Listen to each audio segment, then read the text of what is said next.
মিষ্টি কুমড়ার দানা ভাজি সিন্ধুর চ্যানেলে খুব তাড়াতাড়ি আসছে, ঠিক সন্ধ্যা 6:30টায়।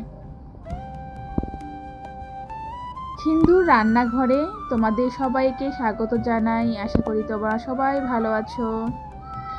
আজকে তোমাদের মাঝে মিষ্টি কুমড়ার দানার একটি রেসিপি শেয়ার করতে যাচ্ছি। আশা করি তোমাদের সবার ভালো লাগবে। চলো রেসিপিটা দেখে নেই। মিষ্টি কুমড়া সবাই চিনো, আর মিষ্টি কুমড়া শরীরের জন্যে যতটা উপকার, আর বলতে পারো মিষ্টি কুমড়া মহা ঔষধ হিসাবে কাজ করে। আমরা অনেকেই মিষ্টি কুমড়া দিয়ে বিভিন্ন রেসিপি করে খেয়েছি। তোমরা কি জানো বন্ধুরা, মিষ্টি কুমড়ার যে দানাগুলো আছে সেগুলো আমরা অনেক সময় ফেলে দিয়ে থাকি, কিন্তু মিষ্টি কুমড়ার দানা ভাজি যে কতটা টেস্টি এবং মজাদার, তোমরা যদি একবার বাসায় ট্রাই করো অবশ্যই বুঝতে পারবে। আর এই মিষ্টি কুমড়ার দানা কিন্তু এতটাই মজা, এই দানা দিয়ে তোমরা বাটা খেতে পারো, এই দানা দিয়ে ভাজি খেতে পারো,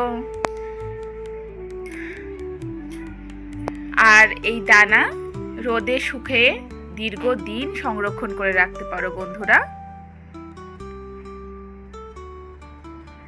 আমি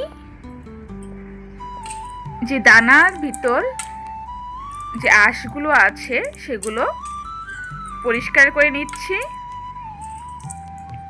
কারণ এরকম ভাবে তো ভাজা যাবে না। আর তোমরা কি জানো বন্ধুরা, এই আঁশ দিয়ে সুন্দর পাকোড়া তৈরি করা যায়। আমি একদিন তোমাদের দেখাবো মিষ্টি কুমড়ার আঁশ দিয়ে কিভাবে সুন্দর পাকোড়া রেসিপি তৈরি করা যায়। আমি এটা ভালো করে পরিষ্কার করে রেখে দিব। আর আমি তোমাদের বলেছিলাম যে মিষ্টি কুমড়ার দানা দেখো আমি শুকিয়ে রেখেছি, কারণ আমরা ভেবেছি যে অনেকগুলো যখন মিষ্টি কুমড়া দানা হয়ে যাবে তখন আমরা ভালো করে ভেজে সংরক্ষণ করে রাখবো। আমি আসলে অফলাইনে এটা ভেজেছি। তোমরা এই মিষ্টি কুমড়ার দানা হালকা একটু ফ্রাই প্যানে হালকা ঘি দিয়ে ভেজে সামান্য পরিমাণে লবণ একটু হলুদ দিয়ে ভেজে খেয়ে দেখো, অনেক সুন্দর মজা লাগবে। আজকে এই পর্যন্তই, আবার দেখা হবে নতুন কোনো ভিডিওতে। সবাই ভালো থাকো, সুস্থ থাকো, টাটা।